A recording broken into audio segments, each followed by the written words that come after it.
This is Storytelling with Puppets. And the story this time is called Jump, Frog, Jump.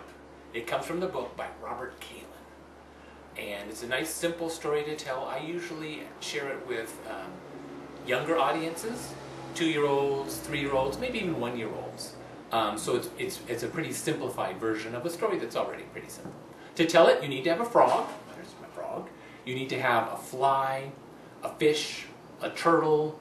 You can have a snake if you want. I actually skipped the snake to keep the story nice and tight and short. You also need a basket and a child. Now, to tell the story, before I start it, I always prompt the audience. So in this way, I'll say, okay, this story is about a frog. And the frog, when the frog is in danger, it needs to jump to get out of danger. And we need to help the frog. We need to tell it when it's time to jump. And the way we'll do that, we'll all say together, jump, frog, jump. And then you will jump to safety, we hope. Okay, let's try that one time. So we'll run through it and I'll say it. And they'll say the refrain and the frog will jump. And then we're ready to start the story. This is the fly that came out of the water. Actually, this isn't a fly at all. It's kind of a rolled up shoelace. I have a tiny little fly that works well for this, but I can never find it. So almost anything will work for the fly. A little black pom-pom, pipe cleaners, but I just have a shoelace here. The fly, sad to say, is not in this story for very long before it gets swallowed. So anything will do just to suggest a fly. So this is the fly that came out of the water. This is the frog that was under the fly that came out of the water. How did the frog catch the fly? And now we say it. Everyone ready? Jump, frog, jump. He caught it. Good.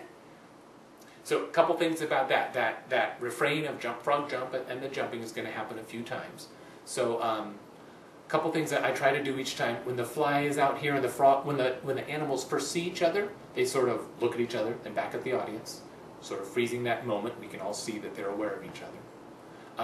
The other thing is let the audience say the full jump, frog, jump, and then wait a beat or two while they wait to see if what they said really works, and then have the frog jump. And the frog doesn't jump like this. He jumps more in slow motion like this, so they can really see it and anticipate it. So you got the fly. So now this is, and here you reach into your puppet bag and pull out the next guy. This is the fish that swam after the frog that was under the fly that came out of the water. So now you have a nice little slow and easy chase like that to set up the big escape. How did the frog get away?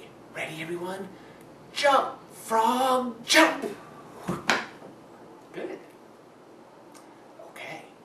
And then this, and then you're reaching into your bag again, this is the turtle who chased the fish that swam after the frog that was under the fly that came out of the water.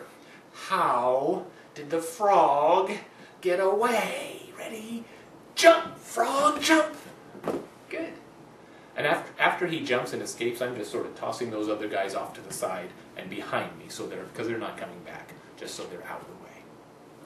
Okay, the next one. Now the kids are really looking at the bag, wondering what's next, and it's a bit of a surprise this time. This is the basket that was put over the frog by some kids who chased that snake that chased the fish that swam after the frog that was under the fly that came out of the water. And that little long sequence there is actually cut down from the number of words used in the book, so I simplified a little bit. We don't need to go through the whole repetition of every noun and adjective in the book. Works really well with the pages, but with puppets, we want to sort of keep it focused on the action. So the basket is put over the frog. How did the frog get away? Ready? Jump, frog, jump! Oh, it didn't work. Let's try again. Now it'll be really loud, because they want to get that frog out of there. Jump, frog, jump! Oh no, the frog is really trapped in the basket. Maybe he needs some help. So in the book, it actually shows the kids who do put the frog under the basket. But for this puppet's presentation, it works fine. You just mention the kids, but the basket is really the thing that the audience needs to see. So he needs some help.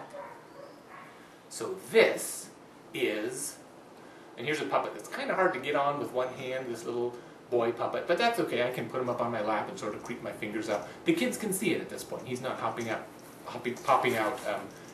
all at once, but that's okay.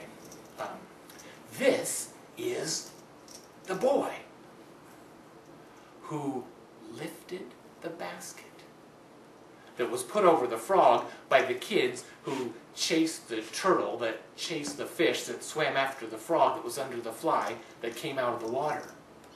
Now, we don't want those kids to come back, so this time, let's say it very quietly. We'll whisper it. How did the frog get away? Jump, frog, jump. And that is the end of Jump, Frog, Jump by Robert Kalan. And that is one way to tell it with puppets.